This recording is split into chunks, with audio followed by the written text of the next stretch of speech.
What is going on, y'all? FaizSportsTalk back at it with another video talking, of course, some NBA. And yes, I know the NBA season is still suspended. Hopefully it's going to resume sooner rather than later. But in the meantime, there is still stuff to talk about with the NBA. And when there isn't, we can still create stuff, right? And ESPN did a ranking where they listed the top 10 greatest players of all time in NBA history. So again, you know, these rankings lists come around pretty much every year, and we talk about it. So, you know, well, why not do it again, especially when we don't have any live sports going on right now. So I'm going to give you guys ESPN's top 10 list they had on the whiteboard here, and then give you guys my top 10 NBA players of all time. So it is going to be fun. Let us get into it very quickly. Before I do so, if you're new to the channel, man, what are you doing? Make sure you go ahead and subscribe, folks. I know some of you guys out there that are watching this or have not subscribed. Please do so. Helps me out a lot when you support the channel, and follow me, guys, on my social media. With that being said, I don't want to hold it up any longer. Let's get started. Okay, so let's get started. I've got ESPN's list of the top 10 players of all time right here. So let's start at the top. They've got MJ, then LeBron, then Kareem, then Bill Russell, then Magic Johnson, Wilt Chamberlain, Larry Bird, Tim Duncan, Kobe Bryant, and Shaquille O'Neal. Okay? And I got to be honest with you, folks. Not that I'm not honest with you. I'm always honest with you guys. But I will be even more honest with you guys this time. ESPN puts out a lot of lists. A ton of them. And for the most part, they aren't always as accurate as I would like them to be. This list, they got every single player that is in the top 10 correct. The order is a little bit wrong, and I will show you guys by listing out my top 10. But they have all of the players that I have in my top 10 just in a different order. So just off of that, I'm fairly impressed that they got it. Well, I shouldn't be impressed. They have a number of writers. They should know this. They're obviously a media sports company. But point being is they do have all of the top 10 players of all time. Folks, this is the list of top 10 players. Okay, so let's see what I would change, okay? Let's start at the top here. And I do have MJ, Michael Jordan here. Now, look, here's the thing. I know a lot of people obviously still want to debate Jordan versus LeBron. I have been very consistent with my stance on this. I believe Michael Jordan is the greatest player of all time, but I also believe LeBron James is absolutely, without a doubt, the second greatest player of all time right now. So let me put that here as well. So clearly I agree with that. And to me, when I say right now, obviously LeBron James is still playing, so we know that. But you take a look at the fact that Michael Jordan obviously has 3 more championships, 3 more finals MVPs, 1 more MVP. I mean, there is still a level more to go for LeBron James. He still needs a few more championships if he wants to be considered the greatest of all time, okay? Obviously, people want to throw in the, the finals record and whatnot. Look, I don't really focus on that as much. I'm not going to, credit somebody who loses in the first round and blame somebody who gets this team all the way to the NBA Finals but loses. To me, again, a lot of people say that it's better to lose in the first round than it is to get to the NBA Finals and lose. Like, no, it's not. I'm sorry. I can't understand that logic. And so, yes, LeBron James has a number of finals losses. He's 3-6. But the fact that he's gotten to the finals so many times, more than Michael Jordan, it should be a positive for him, not a negative, okay? And the fact that he went to 8 straight NBA Finals, I mean, that is ridiculous, folks, okay? So to me, it's 1 and 2, Jordan, LeBron. That to me is for sure how I feel about it, and looks like ESPN agrees with me there, so happy about that. Number 3, they have Kareem Abdul-Jabbar. I also have Kareem Abdul-Jabbar.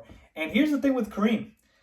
A lot of people disrespect Kareem, man. A lot of people disrespect Kareem. I don't know if it's the fact that, again, we don't like to give credit to 7-footers or whatnot, but Kareem Abdul-Jabbar is certainly the greatest college player of all time, I believe. But just take a look at the accolades and the numbers here. I mean, the most MVPs, most All-Star appearances, the most unguardable shot in NBA history in the skyhook. So Kareem gets disrespected a lot, folks, but put his resume up against anybody, including Michael Jordan and LeBron James, and Kareem Abdul-Jabbar can hold water. There's a lot of NBA players, ex-NBA players, that still think Kareem Abdul-Jabbar is the greatest of all time. And I will be honest with you guys, more so, again, than I usually am.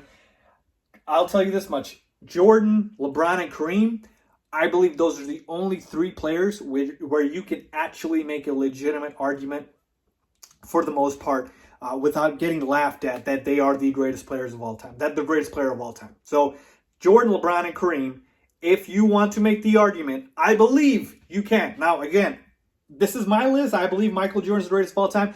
But again, it is not foolish to at least make that argument. They are in the discussion. When we're talking about the greatest player of all time, these three are in the discussion. Nobody else as of now. Let's move on to number 4, and here's where I differ a little bit. They have Bill Russell. Obviously, he has 11 championships, and if we're just going by rings, Bill Russell should be considered the greatest, right? Not so fast. Obviously, I have to, take away some points here because of the fact that he played in an era where they had barely any teams. The format was completely different. He didn't have to play that many games to get to the finals. His Celtics teams were pretty stacked. I mean, to me, again, it's tough in that era for me to, be able to credit Bill Russell with being higher than a lot of these other guys. Trust me, he's still obviously a legend for sure. But to me, I have Magic Johnson at number 4. To me, the greatest point guard of all time. And to me, a guy who obviously is a winner, multiple-time champion, MVP. And so, again, we know who Magic Johnson is. So to me, Magic Johnson would be number 4. And again, to me, the fact that it's different eras, that means something. And same thing here. So they've got Magic at 5, right? So I've put Magic above where ESPN has it. And they got Wilt at 6. What I'm going to do at 5 is I'm going to move Larry Bird to number 5. Yes, Larry Bird here. So again, we got Russell and we got Wilt. The two guys that played in eras where they had ridiculous numbers. Folks, just go look at these numbers. Wilt Chamberlain averaged 50 points and 25 rebounds in a season, and he didn't win MVP. Okay? Some of these numbers are just absolutely ludicrous. Elgin Baylor had a season where he averaged 38 points and 19 rebounds. I mean, the list goes on and on. It was just a different era. And again, I don't want to dock points from them because they didn't have a choice but to play in that era. But I'm sorry, they did not have the same level of talent, I believe, around them that the modern players from, I believe, the 70s, 80s, really 80s onwards had. Okay? And so that's why I've got Magic and Bird here. We know Larry Bird, arguably the greatest small forward of all time. Well, it's LeBron James, and then you can make a case for Larry Bird as well. But we know Larry Bird, what he did with the multiple championships, multiple MVPs. I believe the only player to win 3 MVPs in a row. To double check on that, but I'm pretty sure he is. And Larry Legend is obviously a legend for a reason. That's why he has that nickname. So I've got Larry Bird at number 5 here. Then this is where I'll put Russell and Wilt. So I'll go ahead and put Wilt Chamberlain here. Again, I don't have to go through the numbers, folks. I mean, they are absolutely ridiculously disgusting, the numbers that they have put up. Wilt Chamberlain and Bill Russell, these guys literally had all the rebounding titles and all the rebounding records and etc. So Wilt Chamberlain, for crying out loud, led the league in assists one year. I mean, my God. So again, I'll put them at 6 and 7. While Wilt didn't win as many championships, I believe he was more talented than Bill Russell, and he didn't have as good players around him as Bill Russell did. That's why Bill Russell with Bob Cousy, John Havlicek, all these guys won all those championships around him. And then finally, rounding out the last 3, they have Tim Duncan, Kobe Bryant, and Shaquille O'Neal. And I agree. They have it exactly right. I'm going Tim Duncan, Kobe Bryant, and Shaq. And I know there's going to be a lot of uproar about this, particularly because of Mr. Kobe being Bryant here. Rest in peace to Kobe. But here's the thing with Kobe, man. Kobe's a top 10 player of all time. Clearly, I have him in the top 10. But the reason I don't have Kobe higher, or I don't have him higher than these other guys, we take a look at Tim Duncan. I believe Tim Duncan had the better career. We take a look at the same amount of championships, sustained greatness, but also Tim Duncan, to me, the greatest at his position. We're talking about the greatest power forward ever in NBA history, okay?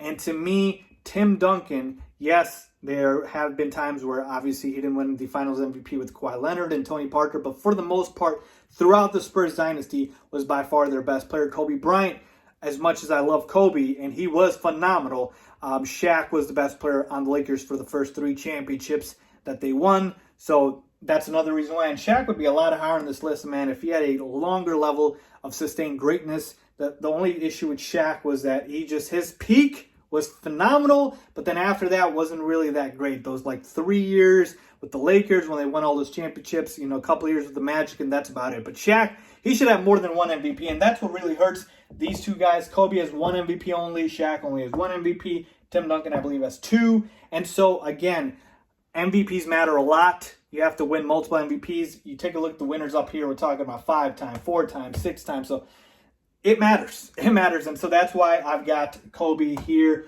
and Tim Duncan above him. But for the most part, that is my list, folks. There is the list of the top 10 greatest players of all time. Let me know if you guys agree or disagree with me. Who would you change? Who would you move out of this list? So again, I only have a slight change from what ESPN has. For the most part, they got it right. So let me know what you guys think. Leave a comment down below if you agree or disagree. As always, thanks for watching.